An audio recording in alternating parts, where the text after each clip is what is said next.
Hello everyone, good morning. कैसे हैं आप लोग? स्वागत है आपका खान ग्लोबल स्टडीज़ के ऑफिशियल ऐप पर। मैं आपका जीएस मेंटर ज्ञान प्रकाश झा आपके सामने हाजिर हूँ फिज़िक्स की अगली क्लास लेकर। And today we are going to discuss, आज हम लोग डिस्कस करने वाले हैं ग्रेविटेशन यानी गुरुत्वाकर्षण की। आज हम लोग चर्चा करेंगे फ्रिक्शन को, उसके रिलेटेड 10-15 मिनट का टॉपिक है, उसे हम लोग पहले कवर कर लेते हैं, फिर हम लोग ग्रेविटेशन को स्टार्ट करेंगे जो कि बहुत इंपॉर्टेंट टॉपिक है और पूरा ये वीक हमारा ग्रेविटेशन ही चलने वाला है। हेलो पूजा, श्रवण, मुकेश, संध्या, अनूप, साहिमा, मधु, सौरभ, कपिल, शलोनी, धीरज, तेज प्रताप, जयप्रकाश, सुनील, कविराज, अंकित, पूजा, प्रिंस, उषा। चलिए सभी लोग जुड़ चुके हैं तो हम लोग स्टार्ट करते हैं आज के सेशन को। लास्ट में हम लोग 10 सवाल भी करेंगे आज, जो भी टॉपिक है उससे रिलेटेड, ठीक है। तो चलिए हम लोग बात कर रहे थे टाइप ऑफ फ्रिक्शन। हम लोगों ने समझ लिया था पूरा कॉन्सेप्ट इसका, या घर्षण के प्रकार। तो सबसे पहला याद रखिएगा स्टैटिक फ्रिक्शन, या फिर इसे हम लोग बोलते हैं स्थितिक घर्षण।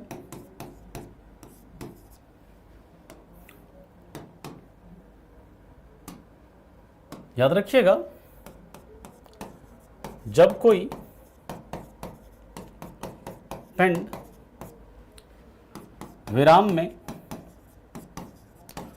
होती है यानी रेस्ट में होती है, वन यानी ऑब्जेक्ट इज इन रेस्ट, तो उसे रेस्ट से यानी कि विराम से मोशन में लाने के लिए, रेस्ट से मोशन में लाने के लिए बल लगाने पर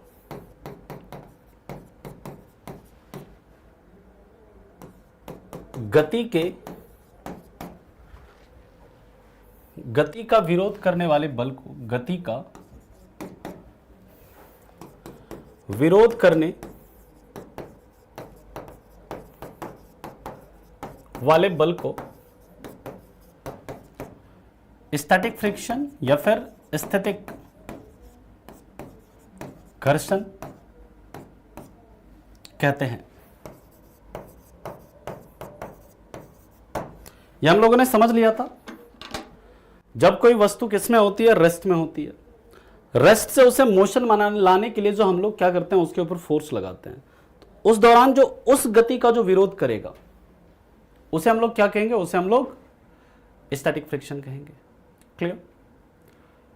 हाँ, पहले पुराने लेक्चर कंप्लीट करिए प्रियांशु, फिर आप आगे कंटिन्यू करिएगा, नहीं तो फिर आपको समझ में नहीं आएगा। इंग्लिश में लिख लीजिए, when any object is in rest and a force which opposes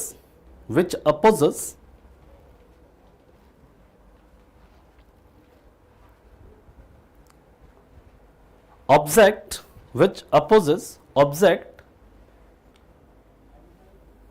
if object is coming from rest to motion, if object is coming from rest to motion, ठीक है। ये बात समझ में आ गई सभी को? डेफिनेशन सबको क्लियर है? इनर्शिया देखो अलग चीज है। इनर्शिया जो होता है वो हमने पूरा डिटेल में पढ़ा था शैलेश, है ना। इनर्शिया जो होता है वो किसी वस्तु का जिस अवस्था में, उस अवस्था में रहने का जो गुण है ना, उसी को हम इनर्शिया कहते हैं। पहले पुराना पढ़िए शशिकांत, अगर आप जिन्होंने नया बैच लिया है ना, वो पहले पुराने टॉपिक्स को कंप्लीट करो, तब जाकर के आप नया टॉपिक पढ़िएगा तो समझ में आएगा, ठीक है। हाँ, पहले पुराने लेक्चर्स करिए तभी आपको समझ में आएगा। ये नहीं, एरिया पर निर्भर नहीं करता सेका, वो नेचर ऑफ जो सरफेस है ना उस पर डिपेंड करता है, ठीक है। अभी बता देंगे, डाउनलोड करने वाला लास्ट में बता देंगे आज, है ना। या बिल्कुल प्रिंस, बहुत बढ़िया। आगे चलें हम लोग। अब देखिए दूसरा है, सेकेंड टाइप ऑफ फ्रिक्शन है जिसे हम लोग बोलते हैं स्लाइडिंग फ्रिक्शन, या इसी को ना याद रखना काइनेटिक फ्रिक्शन भी बोलते हैं। स्लाइडिंग फ्रिक्शन, या फिर इसी को क्या बोलते हैं, काइनेटिक फ्रिक्शन, या फिर इसे कहते हैं विसर्पी घर्षण। ये कब लगता है, जब याद रखिएगा, जब कोई ऑब्जेक्ट किसी सतह पर, किसी सरफेस पर धीरे धीरे स्लाइड कर रही है।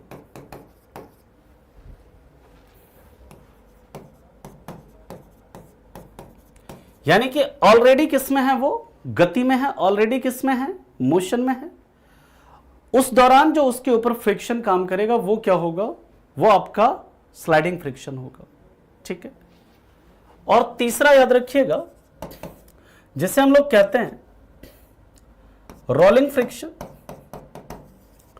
रोलिंग फ्रिक्शन, इसी को हम लोग क्या बोलते हैं, लोटनिक घर्षण। क्या बोलते हैं इसे, लोटनिक घर्षण। जब कोई ऑब्जेक्ट किसी सतह पर रोल कर रही है, रोल कर रही है का मतलब क्या, जैसे ये कोई सरफेस है और इस पर ये पहिया इस तरह से लगा हुआ है, व्हील, और इसके द्वारा ये क्या कर रही है, ये ऐसे इसके ऊपर रोल कर रही है। ठीक है। उसे हम लोग क्या बोलते हैं, उसे हम लोग रोलिंग फ्रिक्शन कहते हैं। और आपको ये पता है सबसे ज्यादा मान किसका होता है, स्टैटिक फ्रिक्शन का, फिर उसके बाद स्लाइडिंग फ्रिक्शन का मान उससे थोड़ा कम होता है, और रोलिंग फ्रिक्शन का मान जो होता है वो सबसे कम होता है। ठीक, क्लियर है। चलिए तो फटाफट इसे लिखेंगे, फिर चलते हैं इसके आगे, हम लोग अगले पॉइंट पर मूव करेंगे।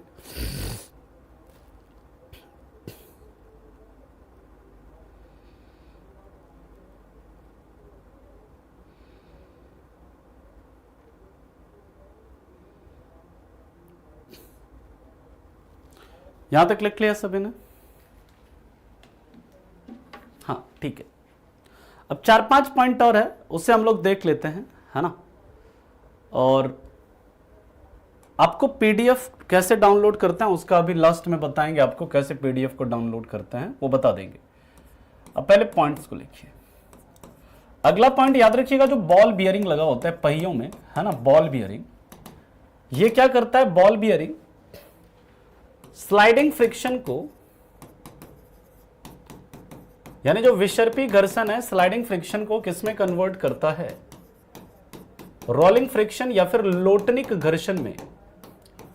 स्लाइडिंग फ्रिक्शन को रोलिंग फ्रिक्शन में कन्वर्ट करता है। ये कई बार आपके एग्जाम में सवाल पूछा गया, कई बार। फ्रिक्शन की बात करें तो सबसे ज्यादा मान किस फ्रिक्शन का होता है, स्टैटिक फ्रिक्शन का, यानी कि स्थैतिक घर्षण का मान सबसे ज्यादा होता है। इसके बाद स्लाइडिंग या काइनेटिक फ्रिक्शन, या जिसे गतिज घर्षण भी बोलते हैं, या विसर्पी घर्षण भी बोलते हैं। और सबसे कम मान किसका होता है, याद रखिएगा रोलिंग फ्रिक्शन का। ये पॉइंट याद रखिएगा, मल्टीपल टाइम यहां से सवाल आपके एग्जाम में बना है, मल्टीपल टाइम। ठीक। हिंदी में देखो, स्टैटिक फ्रिक्शन को आप लोग लिख लीजिए स्थैतिक घर्षण, स्लाइडिंग फ्रिक्शन के बारे में लिख लीजिए, इसको गतिज या विसर्पी घर्षण भी बोलते हैं।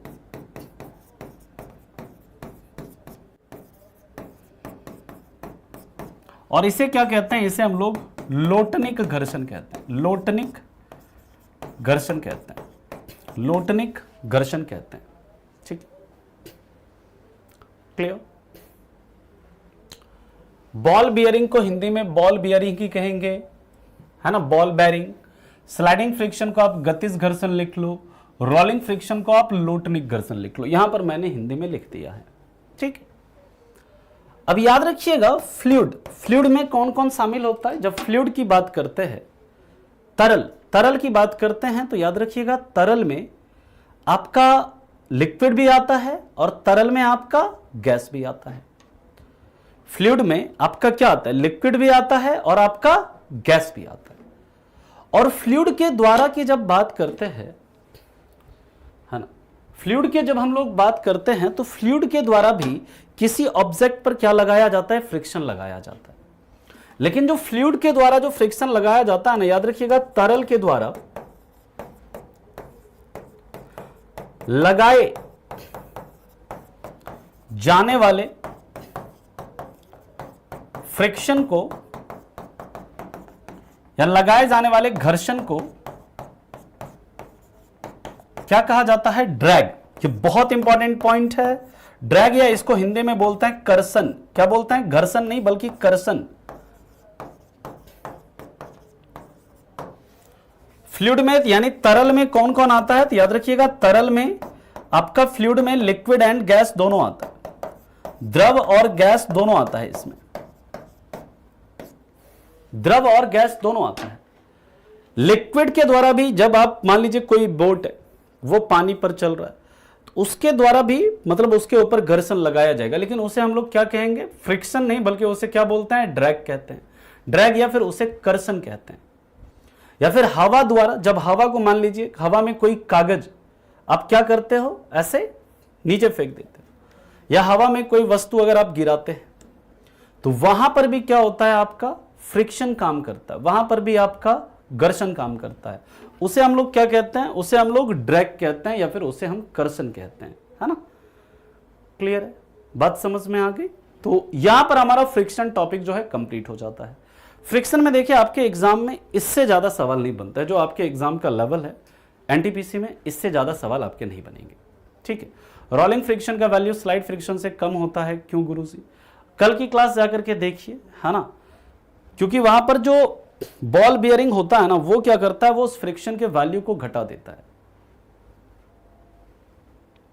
ठीक है।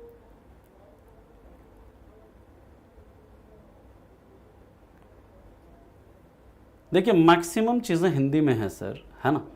यहां पर कुछ कुछ टर्म है ना, वो तो अंग्रेजी में भी यूज होगा।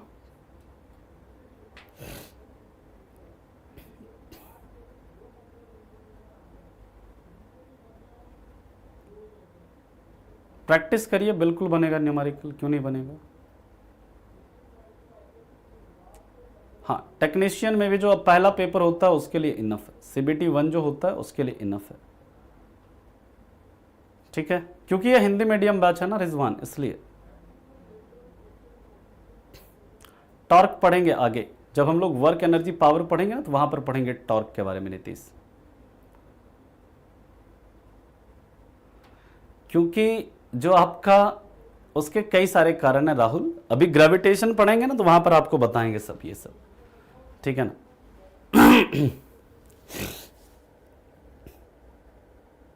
याद करने के लिए आपको रिवीजन करना, हाँ ये दोनों में काम आएगा आपको, ये दोनों के लिए इनफ है, दोनों के लिए है, ठीक है। ड्रैग देखिए, जो फ्लूइड होता है ना, यानी कोई लिक्विड है, लिक्विड के द्वारा जो किसी ऑब्जेक्ट पर घर्षण बल काम करता है उसी को ड्रैग या हिंदी में कर्षण कहते हैं उसको।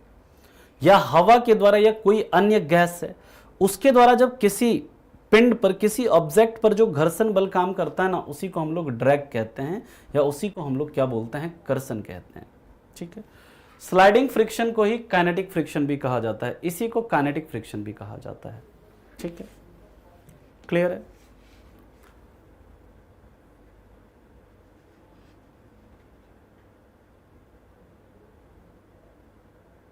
और किसी का कोई डाउट है?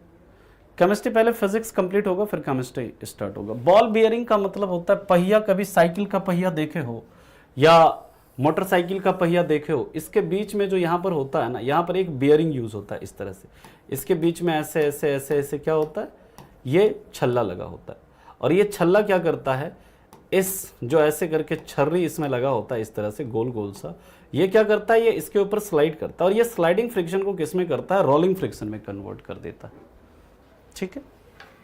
आ गया समझ में।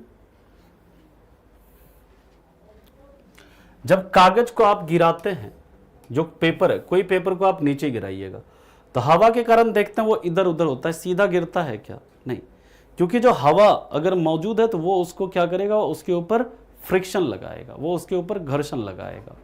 ठीक है,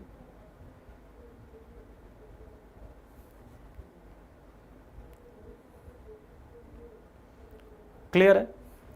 चलिए अब हम लोग बात करते हैं इसके आगे ग्रेविटेशन की। ग्रेविटेशन या गुरुत्वाकर्षण,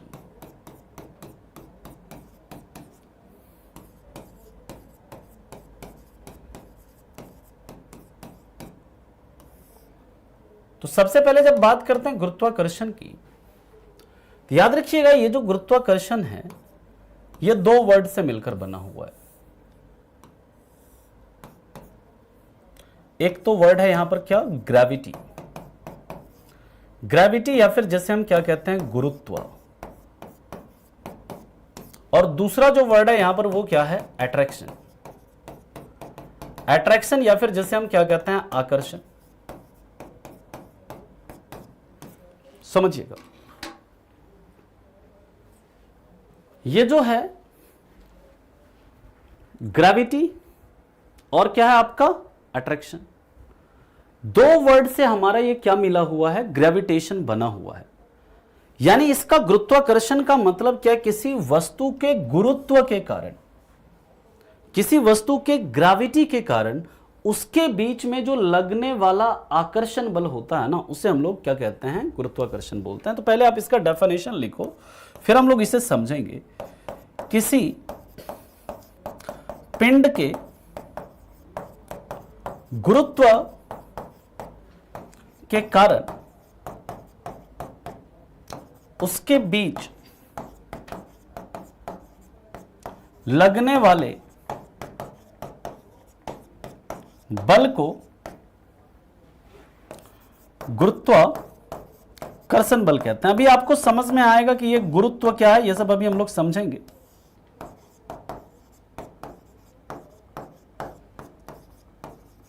Force of attraction between two objects, force of attraction between two objects due to their gravity। आपके मन में सवाल उठेगा कि सर ये ग्रेविटी है क्या, है ना, ग्रेविटी क्या है, सबसे पहला सवाल ये उठता है। तो देखिए ग्रेविटी किसी ऑब्जेक्ट का वह पिंड होता है ना, ग्रेविटी की जब बात करते हैं, गुरुत्व का मतलब क्या होता है, किसी ऑब्जेक्ट का या किसी पिंड का वह पॉइंट, वह बिंदु जहां पर ये ग्रेविटी के जगह पर एक्चुअली में आप सेंटर ऑफ ग्रेविटी लिख लीजिए, ये ज्यादा सही रहेगा। सेंटर ऑफ ग्रेविटी या फिर जैसे हम क्या कहेंगे, गुरुत्व केंद्र। क्या कहेंगे, गुरुत्व केंद्र।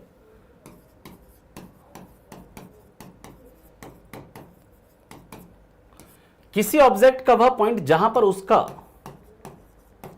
सारा द्रव्यमान केंद्रित रहता है, सारा का सारा मास क्या रहता है, कॉन्सेंट्रेटेड रहता है, द्रव्यमान केंद्रित रहता है। इंग्लिश में लिख लेंगे point of any object, point of any object where all mass is concentrated, where all mass is concentrated. ठीक। और सेंटर ऑफ ग्रेविटी का एग्जाम्पल अगर देखें, जैसे अगर हम इसके एग्जाम्पल की बात करते हैं तो ह्यूमन की अगर हम बात करें, जैसे मनुष्य की बात करें, तो मनुष्य का कहां पर होता है सेंटर ऑफ ग्रेविटी, मनुष्य का जो होता है नाभि होता है। यानी कि जो हमारा सारा का सारा जो मास केंद्रित रहता है वो कहां पर होता है, नाभि में, है ना। इसी तरह अगर हम किसी स्फेयर की बात करें, किसी गोले की बात करें, उसका कहां पर रहेगा, उसके केंद्र में रहेगा। इसी तरह किसी अगर हम परमाणु की बात करते हैं, एटम की बात करते हैं, तो उसका सारा का सारा मास कहां पर केंद्रित रहता है, उसके न्यूक्लियस में रहता है ना। तो इसी तरह आप एग्जाम्पल में इसी का आप यहां पर एग्जाम्पल लिख लीजिएगा, जैसे स्फेयर है, गोला है, स्फेयर है, गोला है, तो इसका कहां पर रहेगा, इसका उसके केंद्र पर, केंद्र यानी सेंटर पर होगा। इसी तरह याद रखिएगा कोई परमाणु है,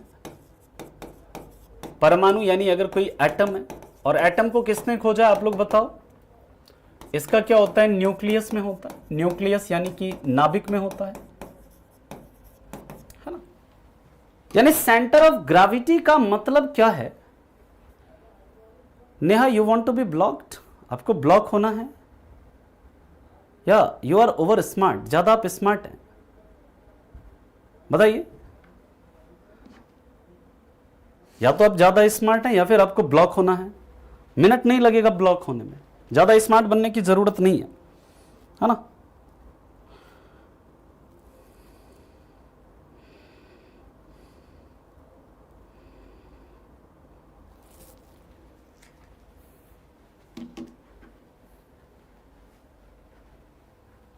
याद रखना है, नाभि, नाभि को हम लोग इंग्लिश में बोलते हैं नावल। क्या बोलते हैं? नावल बोलते हैं नाभि को इंग्लिश में।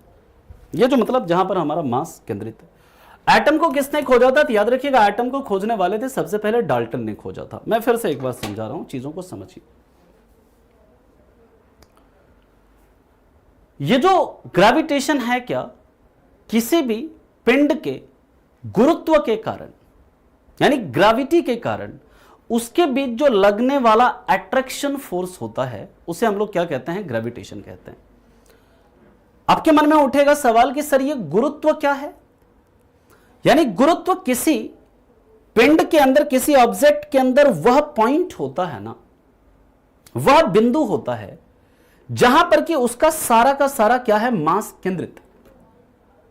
अब मैं अगर आपसे सवाल पूछूं कि कोई ऑब्जेक्ट है, अगर उसका कोई मास ही नहीं है, अगर वो द्रव्यमानहीन है, कोई भी मास नहीं है, तो उसका कोई गुरुत्व होगा?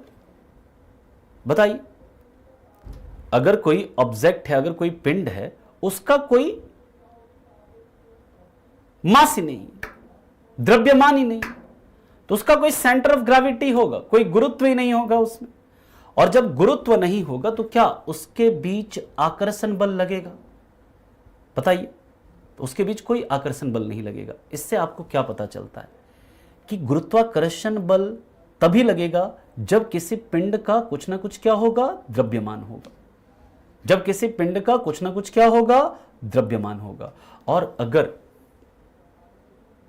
द्रव्यमान नहीं है तो उसके बीच गुरुत्वाकर्षण बल नहीं लगता है। इस चीज को आप याद रखेंगे। क्लियर है? यानी कि हम लोग जब बात करते हैं गुरुत्वाकर्षण बल की, तो गुरुत्वाकर्षण बल क्या है? यह एक प्रकार का आकर्षण बल।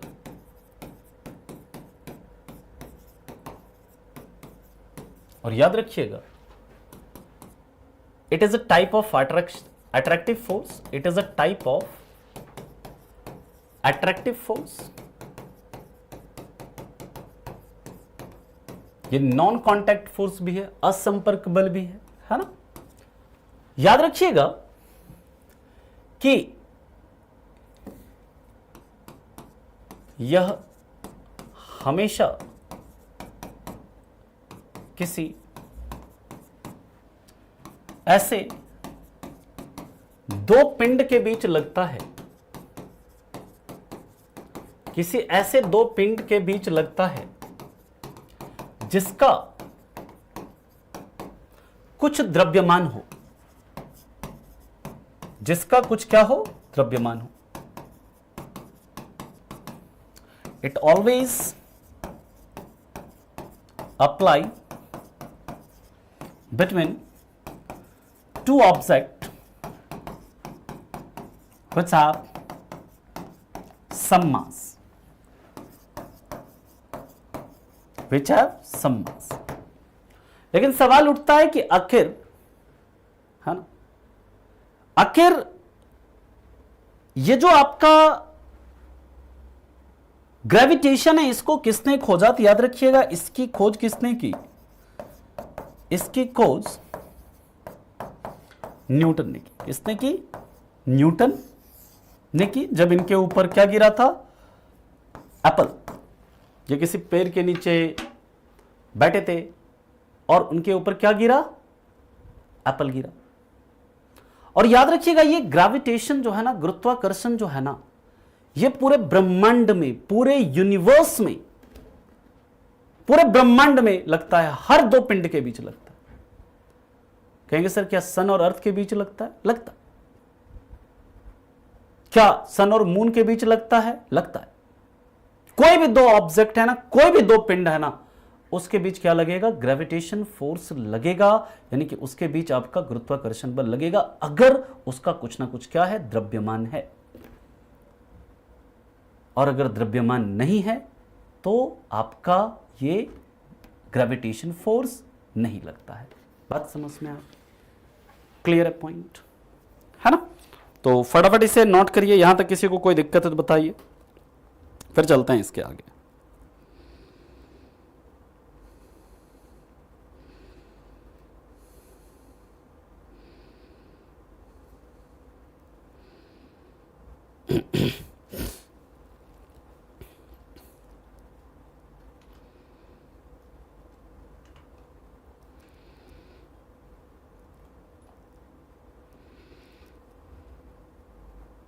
क्लियर?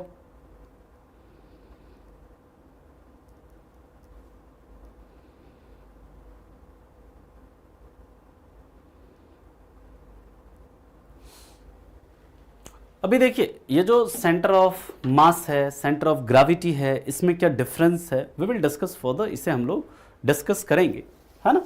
काफ़ी डिटेल में डिस्कस करेंगे कि सेंटर ऑफ मास किसी का बॉडी से बाहर हो सकता है कि नहीं हो सकता, सेंटर ऑफ ग्रेविटी किसी का बाहर हो सकता है कि नहीं हो सकता, वो हम लोग डिस्कस करेंगे, ठीक है?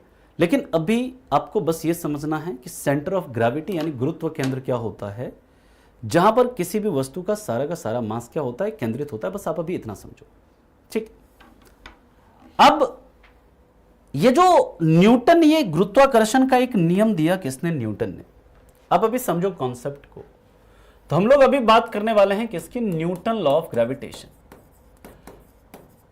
Newton's law of gravitation. एक एक चीज को डिस्कस करेंगे। ये टॉपिक ना काफी बड़ा टॉपिक है, गुरुत्वाकर्षण, है ना? या इसे कहते हैं न्यूटन का गुरुत्वाकर्षण नियम। न्यूटन का गुरुत्वाकर्षण नियम ये क्या कहता है? अगर कोई दो ऑब्जेक्ट है, समझिए, एक ऑब्जेक्ट है, इसका मास मान लीजिए क्या है? m1 है। एक दूसरा ऑब्जेक्ट है, इसका मास मान लीजिए क्या है? m2 है। और इसका मान लीजिए सेंटर ऑफ ग्रेविटी ये है, इसका सेंटर ऑफ ग्रेविटी ये है, और इसके बीच जो डिस्टेंस है ना, वो क्या है आपका? r है। समझिएगा, ठीक? ये एक ऑब्जेक्ट है जिसका मास m1 है, एक पिंड है जिसका द्रव्यमान m1 है, ये एक दूसरा पिंड है जिसका द्रव्यमान m2 है, ठीक है?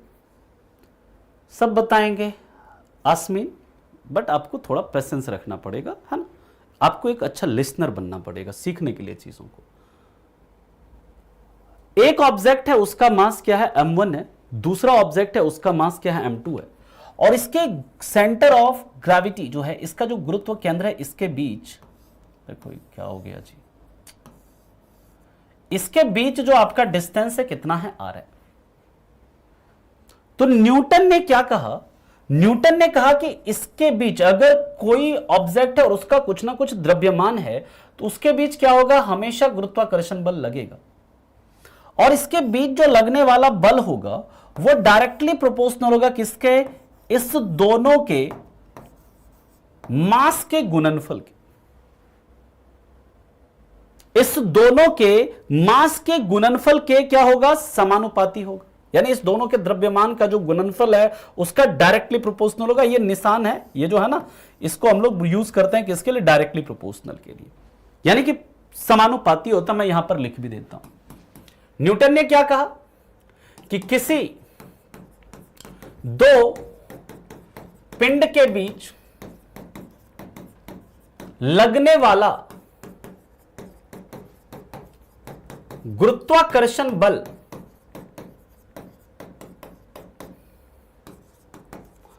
दोनों पिंड के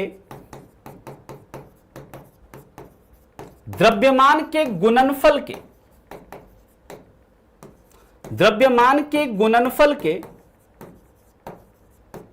समानुपाती होता है। समझेंगे चीजों को कैसे कैसे, यहां से न्यूमेरिकल बनेंगे हम लोग देखेंगे। समानुपाती होता है। और साथ ही साथ इन्होंने क्या कहा कि इनके बीच जो लगने वाला ग्रेविटेशन फोर्स है वो इसके जो गुरुत्व केंद्र के बीच जो दूरी है उस दूरी के वर्ग के व्युत्क्रमानुपाती क्रमानुपाती होता है। उसके बीच जो लगने वाला, उसके बीच जो दूरी है, उसके गुरुत्व केंद्र के बीच जो दूरी है उसके वर्ग के क्या होता है, व्युत्क्रमानुपाती क्रमानुपाती होता है। यानी कि इनके किसी, सेम यही पॉइंट लिख लीजिएगा, किसी दो पिंड के बीच लगने वाला गुरुत्वाकर्षण बल, यहां पर ऐसे पहला पॉइंट डाल लीजिए, है ना, यहां पर ये पहला पॉइंट डाल लीजिए, ऐसे मैं थोड़ा लिख देता हूं ऐसे, यहां पे गुरुत्वाकर्षण बल, और यहां पर लिख लीजिएगा पहला पॉइंट। दोनों पिंड के द्रव्यमान के गुणनफल के समानुपाती होता है। और दूसरा लिख लीजिएगा उसके बीच की दूरी के वर्ग के व्युत्क्रमानुपाती क्रमानुपाती होता है। व्युत्क्रमानुपाती क्रमानुपाती होता है।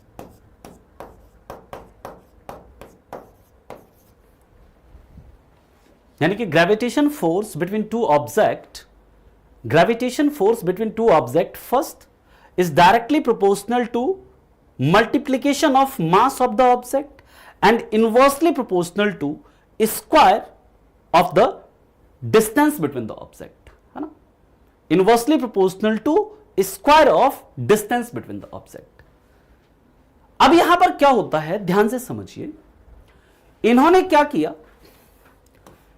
इस दोनों को एक साथ लिया तो ये क्या हो जाएगा, ऐसे हम लिख सकते हैं क्या, m1 m2 अपॉन क्या r स्क्वायर, ये लिख सकते हैं।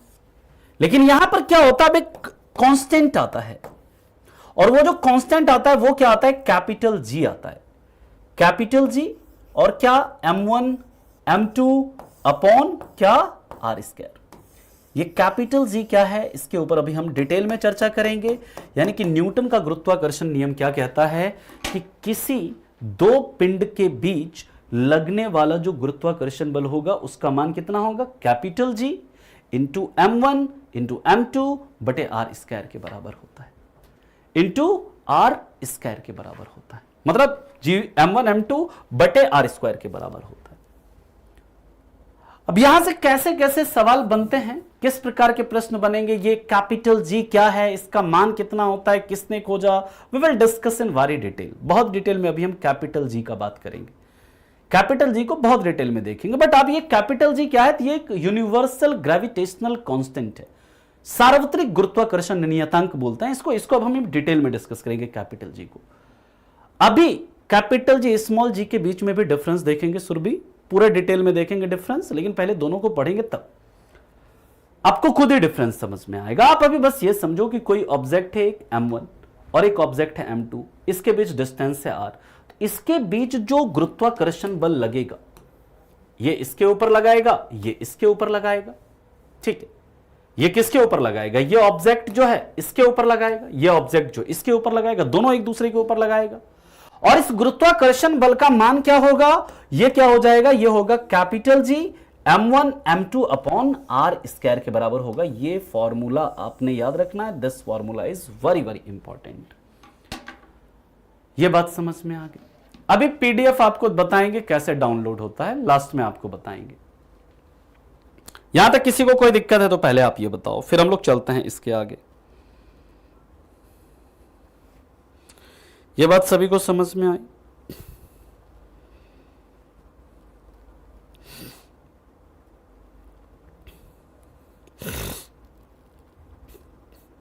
यहां तक सभी को बात समझ में आई? इसके बाद हम लोग कैपिटल G का बात करेंगे।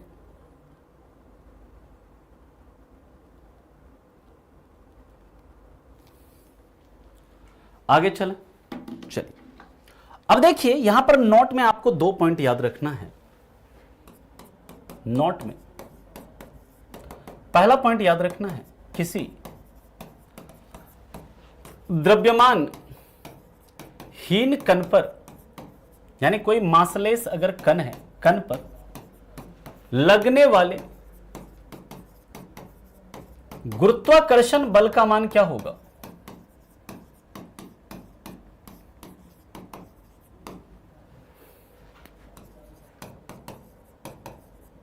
जीरो होता है। कहेंगे सर क्यों जीरो होगा? क्योंकि भाई साहब आप ये बताओ, F इज इक्वल टू क्या है formula? Gm1 m2 upon are square है। अब किसी का भी अगर मास जीरो है, किसी एक का भी अगर मास जीरो है तो उसके ऊपर कोई गुरुत्वाकर्षण बल लगेगा जी? नहीं लगेगा। तो इसका मतलब क्या है? गुरुत्वाकर्षण बल का मान क्या हो जाएगा? शून्य हो जाएगा। दूसरा, न्यूटन का गुरुत्वाकर्षण नियम याद रखिएगा, न्यूटन का गुरुत्वाकर्षण नियम या ग्रेविटेशन लॉ, न्यूटन का गुरुत्वाकर्षण नियम पूरे यूनिवर्स में, पूरे ब्रह्मांड में क्या है? लागू है। पूरे यूनिवर्स में या पूरे ब्रह्मांड में क्या होता है? लागू होता है।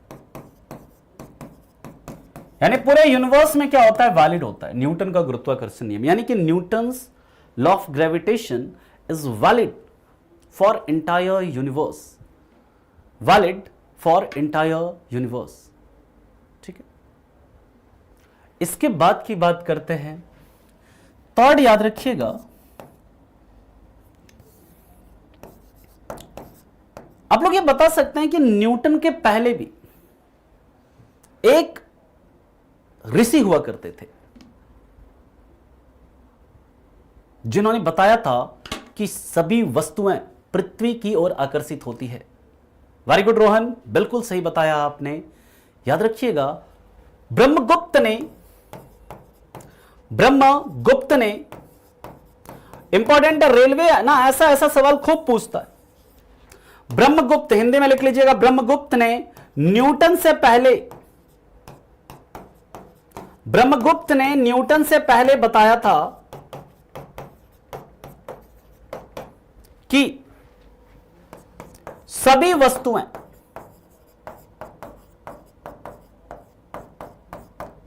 पृथ्वी की ओर क्या होती है? आकर्षित होती है।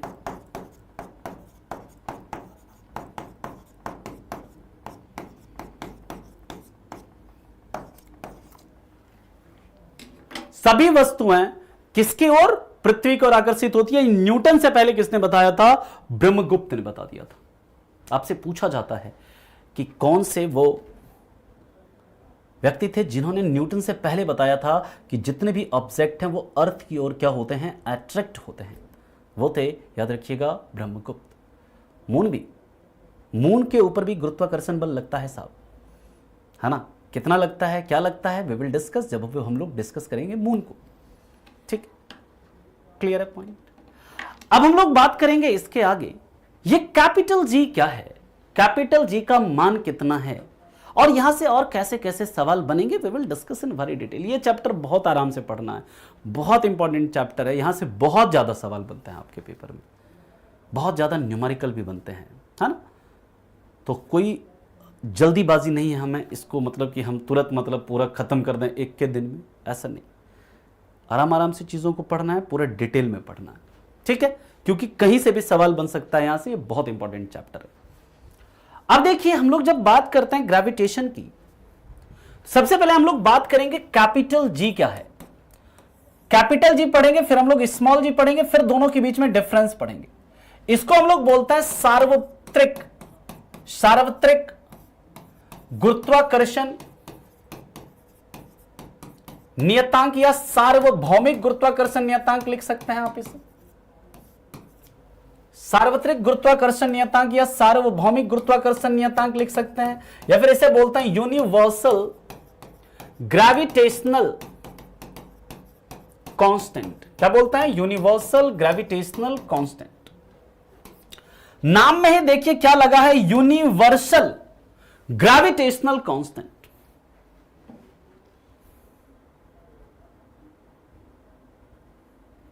यानी यूनिवर्सल ग्रेविटेशनल कांस्टेंट से यहां पर क्या मतलब है? इसका जो मान है ना, पूरे यूनिवर्स में क्या रहता है? समान रहता है। पूरे यूनिवर्स में कहीं चले जाइए आप, अर्थ पर हैं तो भी कैपिटल जी का मान सेम रहेगा, मून पर चले जाएंगे तो भी इस कैपिटल जी का मान सेम रहेगा।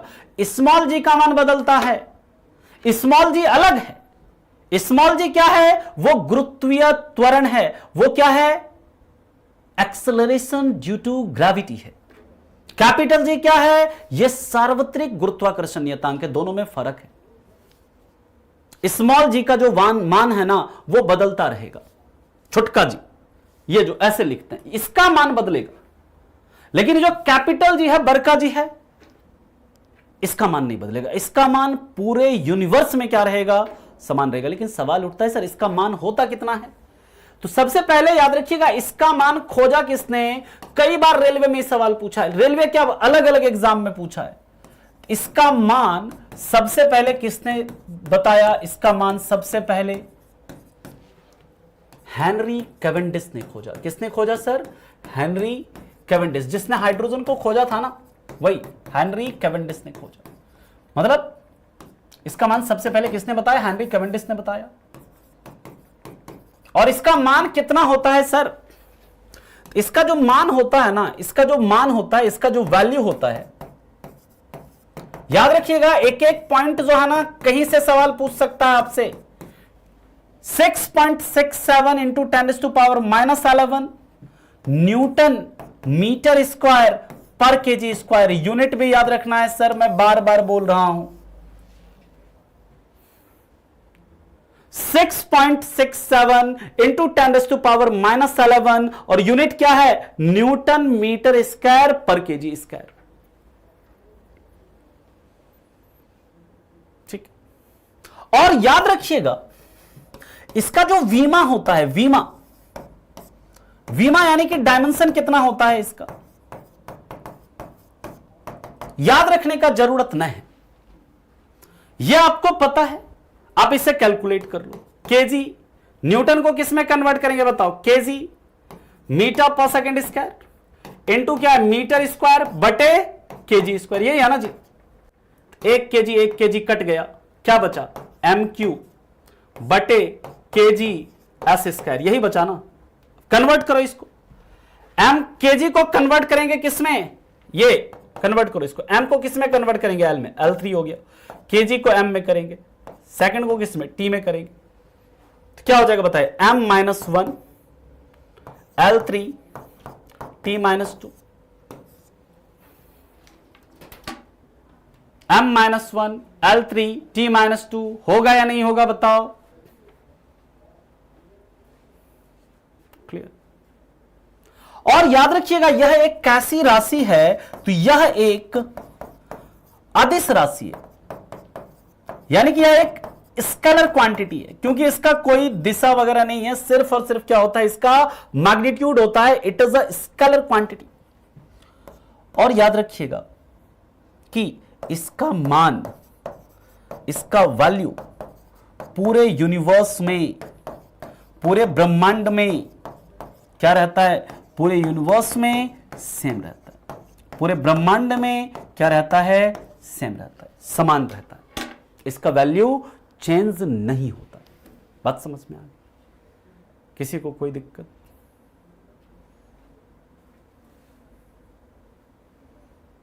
ठीक है। और मेरा सवाल है आप लोगों से, आप लोग ये बताइए, अरे ये कैपिटल जी है भाई, स्मॉल जी की बात नहीं हो रही है। स्मॉल जी का वैल्यू काहे चेंज होता है, कहां पर चेंज होता है? जब स्मॉल जी पढ़ेंगे तब बताएंगे। अभी हम स्मॉल जी नहीं पढ़ रहे हैं, कैपिटल जी पढ़ रहे हैं। ठीक है ना? क्लियर है? तो कैपिटल जी जो है सार्वत्रिक गुरुत्वाकर्षण नियतांक जो है, इससे ये 5 सवाल आपसे बन सकते हैं, 5 नहीं 6 सवाल। एक तो इसका मान किसने खोजा, इसका वैल्यू कितना होता है, यूनिट क्या होता है, डायमेंशन क्या होता है, कैसी राशि है, और इसका वैल्यू पूरे यूनिवर्स में क्या रहता है? सेम रहता है। ठीक है। यहां तक किसी को कोई समस्या है तो बताइए। और आप लोग ये बताइए कि हमारे ब्रह्मांड में सबसे ज्यादा मात्रा में मिलने वाला तत्व कौन सा है? हमारे ब्रह्मांड में सबसे ज्यादा मात्रा में मिलने वाला तत्व कौन सा है, यह आपको बताना है। बताइए। हमारे ब्रह्मांड में, यूनिवर्स की मैं बात कर रहा हूं, वायुमंडल की नहीं। एटमॉस्फेयर में सबसे ज्यादा मात्रा में क्या मिलता है? नाइट्रोजन। लेकिन पूरे यूनिवर्स में सबसे ज्यादा मात्रा में क्या मिलता है? हाइड्रोजन। क्या मिलता है सर? हाइड्रोजन। जिसको खोजा किसने? ये हेनरी कैवेंडिश ही खोजा था। किसने खोजा था? हेनरी कैवेंडिश ने। हाइड्रोजन सबसे हल्का तत्व है, आवारा तत्व है ना, फ्यूल ऑफ फ्यूचर है, भविष्य का ईंधन है, सबसे शुद्ध ईंधन है। ये सब आपको पता होना चाहिए। ठीक है, आगे चलें। यहां तक किसी को कोई दिक्कत, कोई परेशानी है तो बताइए, फिर हम लोग चलते हैं इसके आगे। फिर हम लोग चलेंगे इसके आगे, क्वेश्चन करेंगे। अभी 10 क्वेश्चन है लास्ट में, बढ़िया बढ़िया क्वेश्चन। एक न्यूमेरिकल है, बहुत अच्छा न्यूमेरिकल है। प्रीवियस लेक्चर यू से transformer invented by Faraday. Transformer, देखिए ट्रांसफार्मर को फैराडे ने ही इन्वेंट किया है। इलेक्ट्रो जो ट्रांसफार्मर है ना, वो इलेक्ट्रोमैग्नेटिक इंडक्शन पर काम करता है, और विद्युत चुंबकीय प्रेरण उसको भी किसने? फैराडे ने ही खोजा। ठीक है, बाकी जब ट्रांसफार्मर में आएंगे बात करेंगे। नहीं नहीं, अभी क्वेश्चन है भाई, अभी कहां, इतना जल्दी क्यों रहने दो। अब देखो, समझो ध्यान से, है ना। कैपिटल जी समझ में नहीं आया। रोहित जी देखिए, इसमें समझने वाला कोई बातें नहीं है ना। इसमें बस ये फैक्ट है। कैपिटल जी क्या है? एक क्या है? यूनिवर्सल ग्रेविटेशनल कांस्टेंट है। किसी भी दो वस्तु के बीच कितना गुरुत्वाकर्षण बल लगता है, उसको निकालने के लिए हम इस क्या करते हैं? इस यूनिवर्सल ग्रेविटेशनल कांस्टेंट का यूज करते हैं। और इस यूनिवर्सल ग्रेविटेशनल कांस्टेंट जो है कैपिटल जी, इसका मान सबसे पहले कौन निकाला? हेनरी कैवेंडिश जो है ये कैलकुलेट किया, है ना। और इसका कितना मान होता है? 6.67 गुने 10 पर पावर -11। और यूनिट क्या होता है? न्यूटन मीटर स्क्वायर पर केजी स्क्वायर। ठीक, इसका डायमेंशन कितना होता है तभी आपको बताया निकाल के कैसे? m-1 L3 T-2। और यह एक कैसा क्वांटिटी है? स्केलर क्वांटिटी है, अदृश्य राशि है। इसका कोई डायरेक्शन नहीं, सिर्फ और सिर्फ क्या होता है? मैग्नीट्यूड होता है। और याद रखिएगा, इसका मान पूरे ब्रह्मांड में, पूरे यूनिवर्स में क्या होता है? सेम रहता है। इसका मान कहीं भी नहीं बदलेगा। ठीक है। अरे प्रत्यूष भाई, यहां पर मैं कैपिटल जी की बात नहीं कर रहा हूं, यहां पर मैं मतलब स्मॉल जी की बात नहीं कर रहा हूं, यहां पर मैं कैपिटल जी की बात कर रहा हूं। स्मॉल जी के कारण कोई वस्तु जो है ना, वो नीचे की ओर आकर्षित होती है। स्मॉल जी जो है वो आपका वेक्टर क्वांटिटी है। आप क्यों नहीं समझ पा रहे हो? आ गई बात समझ में? जो भी नाम है केजीएस यूजर जी, है ना, इस तरह के कमेंट मत करिए सर, हम जिंदगी के उस दौर, ठीक है, उस दौर को बदलो, मेहनत करो, है ना। तुम्हारा पसंद अभी सिर्फ और सिर्फ किताब होना चाहिए, है ना, और कुछ नहीं। किताब, क्वेश्चन, किताब, पेपर, किताब, पेपर, यही अभी आपका सबसे पहला पसंद यही होना चाहिए।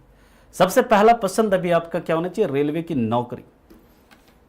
बाकी सारे पसंद अभी हटा दो, है ना। रेलवे की नौकरी ले लोगे ना एक बार, बाकी जो पसंद नहीं भी करते हैं ना बाबू, वो भी पसंद करने लगेंगे आके, है ना। समझ गए? चलिए, काहे नहीं होगा अदिश राशि का बीमा? कैसा बात कर रहे हो तुम? अदिश राशि का बीमा नहीं होगा। कार्य क्या है? अदिश राशि है। समय क्या है? अदिश राशि है। क्या बीमा नहीं है? अब देखो, अब ये अभी हो नहीं पाएगा, अगले क्लास में अब उसे करते हैं हम लोग। अब क्वेश्चन पे पहले चलते हैं, चलो, क्योंकि वो अभी हम समझाएंगे फिर समझ में नहीं आएगा, मतलब कंप्लीट नहीं हो पाएगा क्वेश्चन पे। क्वेश्चन करिए आप, ठीक, क्वेश्चन करिए। थोड़ा एकाध क्वेश्चन आ सकता है रोहित, एकाध क्वेश्चन आ सकता है ना। पहला क्वेश्चन देखिए क्या कह रहा है। Which are the following statement is incorrect? कौन सा कथन असत्य है? Friction acts on a ball rolling along the ground, यानी कि जमीन पर लुढ़कती गेंद पर घर्षण कार्य करता है। पानी पर चलती नाव पर घर्षण कार्य करता है। चिकनी सड़क पर चलने वाली साइकिल पर घर्षण कार्य करता है। हवा में घूम रही गेंद पर घर्षण कार्य नहीं करता। अरे भैया, हवा में भी घर्षण काम करता है, और हवा में जो घर्षण लगता है उसको क्या बोलते हैं? कर्षण। क्या बोलते हैं? कर्षण, या फिर ड्रैग कहते हैं। कमेंट नीचे कर दीजिए। अगला क्वेश्चन देखिए क्या कह रहा है। Rolling friction is always less than the, ये जो लोटनिक घर्षण है हमेशा डैश से कम होता है।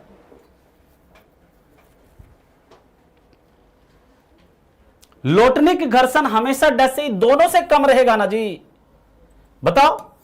सही उत्तर क्या हो जाएगा इसका? Option C, C is the right answer. ठीक है, चलो बहुत बढ़िया। कह रहा है what will happen to a moving object if there is no friction. कह रहा है अगर कोई वस्तु है उस पर कोई फ्रिक्शन काम ही नहीं कर रहा है तो उस पर क्या बीतेगा? क्या बीतेगा उस पर, बताओ। रुकेगा जी, अगर घर्षण काम ही नहीं करेगा तो रुकेगा क्या? नहीं रुकेगा। अपना स्पीड बदलेगा? नहीं बदलेगा। डायरेक्शन बदलेगा? कीप मूविंग, चलता रहेगा चलता रहेगा चलता रहेगा, है ना। चलो बहुत बढ़िया। अगला क्वेश्चन देखो क्या कह रहा है।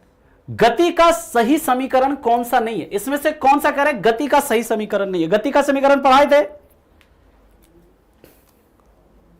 गति का समीकरण पढ़ाए थे। पूछ रहा है गति का सही समीकरण इसमें कौन सा न है?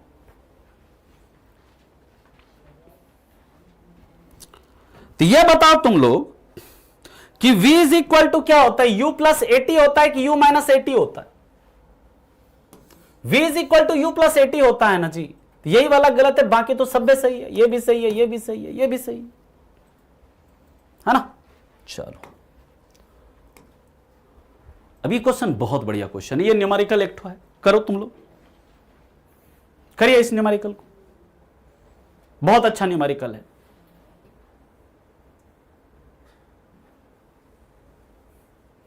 अरे पढ़ लो मिथिलेश, एग्जाम तो हो ही जाएगा, फरवरी सब में मान लो होगा, है ना। पढ़ लो पहले इसको, करिए। देखिए यहां पर आपको क्या निकालना है? फोर्स का मान निकालना है। फोर्स का फॉर्मूला क्या होता है? m इंटू ए। मास दिया है सर, दिया है, कितना है? 20 kg है।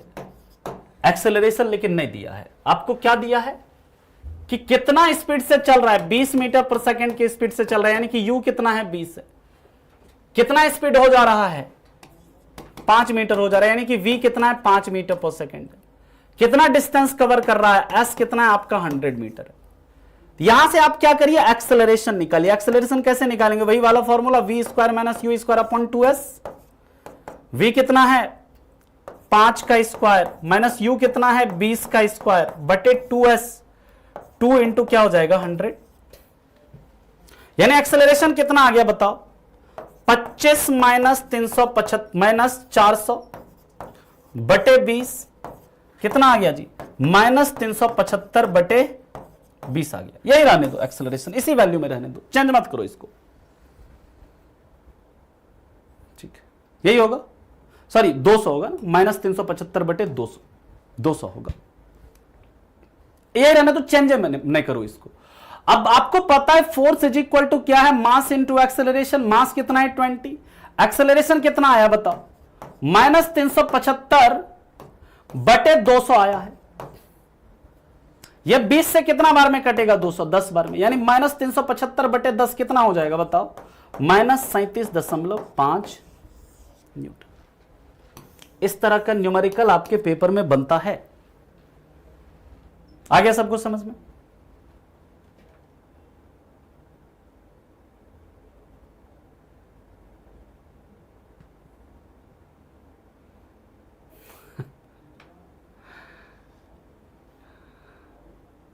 क्योंकि उस सतह के बीच में घर्षण का, वहां पर लोटनिक घर्षण होता है ना बाबू, इसीलिए, है ना।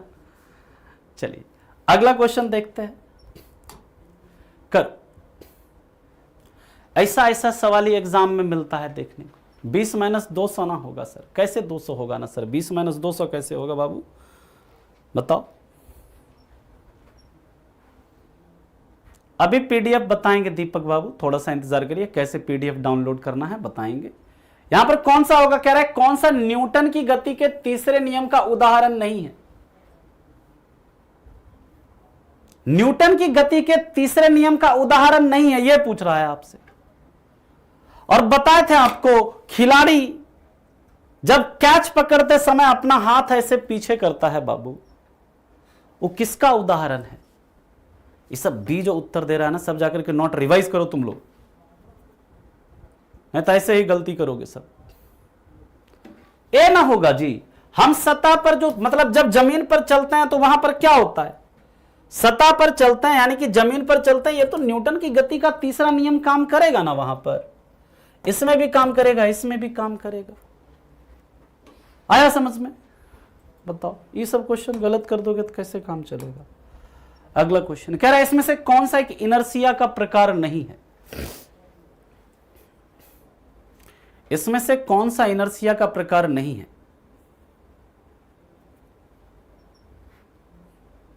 20 का स्क्वायर 200 होगा, 20 का स्क्वायर कितना होता है जी? 200 होता है कि 400 होता है? बताओ इसको। अब हमको गणित भी पढ़ाना पड़ेगा, लग रहा है। ये एक प्रकार का इनर्शिया नहीं है ना? बाकी सब तो पढ़े थे, inertia of rest, inertia of motion, inertia of direction. अब यहां पर देखो इंपल्स का फॉर्मूला पूछ रहा है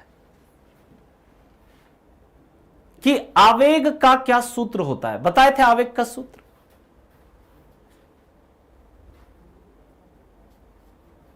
आवेग का सूत्र क्या होता है जी? फोर्स गुने टाइम इंटरवल, बल गुने समयांतराल, है या ना?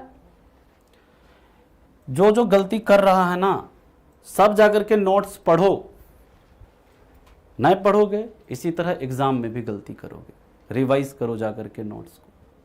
कह रहा है कौन सा इसमें गलत कथन है, गलत बयान है या गलत कथन है? क्रिया एवं प्रतिक्रिया बल जोड़े में ही लगते हैं, घटित होते हैं। क्रिया और प्रतिक्रिया बल सदैव परिमाण में समान होते हैं। क्रिया और प्रतिक्रिया बल विभिन्न पिंडों पर कार्य करते हैं और क्रिया और प्रतिक्रिया बल एक ही दिशा में कार्य करते हैं। कौन सा गलत है जी? क्रिया और प्रतिक्रिया बल क्या एक के दिशा में लगता है? अलग अलग दिशा में लगेगा ना, ठीक है? तो यानी कि गलत कौन सा? ये बाकी सब सही है, ठीक। चल अगला क्वेश्चन है और यह है अंतिम सवाल आज का। कल हम लोग ग्रेविटेशन से रिलेटेड क्वेश्चन करेंगे और न्यूमेरिकल भी करवाएंगे आपको, किस किस तरह का न्यूमेरिकल बनेगा।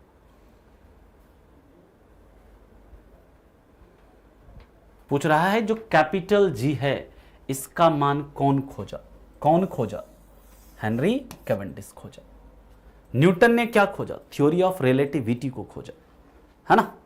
सापेक्षता का सिद्धांत खोजा किसने? न्यूटन ने। सॉरी न्यूटन कहते हैं, आइंस्टीन ने, नॉट न्यूटन, अरे हम न्यूटन बोल दे रहे हैं। ग्रेविटेशन को खोजा न्यूटन ने। आइंस्टीन ने क्या खोजा? थ्योरी ऑफ रिलेटिविटी, सापेक्षता का सिद्धांत इसने दिया। गैलीलियो ने क्या दिया? जड़त्व का नियम दिया। गैलीलियो ने ही सबसे पहला थर्मामीटर बनाया था। सबसे जो पहला थर्मामीटर बनाया था वो कौन बनाया था? गैलीलियो। कितना क्वेश्चन सही हुआ तुम लोगों का बताओ। अब देखते हैं जिसको जिसको ये पीडीएफ वाला दिक्कत है ना, एक बार चलो हम देखते हैं पीडीएफ वाला दिक्कत, बताते हैं कैसे डाउनलोड करना आप लोगों को। एक लॉगिन आईडी पासवर्ड है मेरे पास, है ना, उसको हम देखते हैं, उससे लॉगिन करके आज आपको बताते हैं। रुकिए, इंतजार करो थोड़ा सा, है ना, अभी बताते हैं वो करके कैसे करना है। जिसको जिसको ये पीडीएफ वाला दिक्कत है सब देख लो। ऐसे एक वीडियो बना हुआ है उसको भी अपलोड करवा देंगे, है ना, ऐप पे, वो सब देख लेना तुम लोग। देखो ये है ना, यहाँ से लॉगिन पे जाएंगे, लॉगिन पे जाकर के क्या करेंगे? फ़ोन नंबर डालेंगे। सबका फ़ोन नंबर होगा अपना अपना डाल लेना। यहाँ पे हमारे पास जो है हम उसको डाल देते हैं। मेरा नंबर न है ना, ये मत समझना कि मेरा नंबर है ना, ठीक है। और पासवर्ड, एक मिनट रुको, हाँ।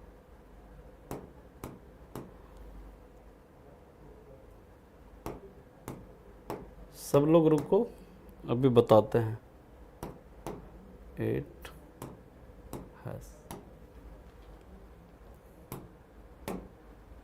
देखो लॉगिन हो जाए फिर बताते हैं। लॉगिन हो गया। अब देखो यहाँ पर कोर्स में हम जा रहे हैं, कोर्स में जाएंगे। यहाँ पर देखो एनटीपीसी वाला बैच यही है ना जी। अभी देखो हमारा क्लास भी चल रहा है, लाइव दिखेगा, इस पे चल रहा है क्लास, देखो हम दिख जाएंगे यहाँ पे। चलो अब यहाँ पर देखो जो है ना, ये वाला जो है ना, यहाँ पर ये सपोर्टिंग पीडीएफ वाला देख रहे हो, यहाँ पर इसमें आपका सपोर्टिंग पीडीएफ वाला जो रहता है ना, यहाँ यहीं पर रहता है ना पीडीएफ, इसी में है ना, यहाँ पर जो पीडीएफ है ना, यहीं पर आपको पीडीएफ मिलेगा, है ना, ये वाला जो सपोर्टिंग पीडीएफ है इसमें आपका पीडीएफ मिलता है। ठीक है, यहाँ पर जैसे जब भी क्लास को खोलिएगा, ठीक है, तो ये तो ओरिएंटेशन क्लास चल गया ये, है ना, रुक जाओ, है ना, ये तो इसमें ओरिएंटेशन क्लास चल गया है। एक सेकंड, हम फिर से इसको खोल के दिखाते हैं। टाइम टेबल दिया हुआ है, यहाँ पे वीडियो कहाँ से वो होता है, अच्छा यहाँ से लगेगा, नहीं वीडियोस, एक मिनट,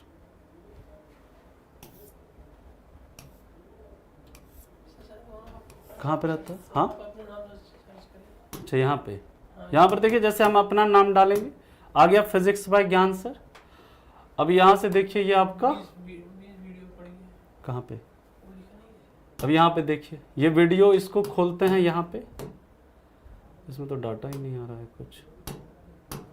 आप ना देखो, मैं सिंपल बता दूं, यहाँ पे जो यहाँ पर ये वाला लिंक है ना सपोर्टिंग पीडीएफ वाला, इसमें जाना, इसमें आपका सारा पीडीएफ मिल जाएगा। ठीक है,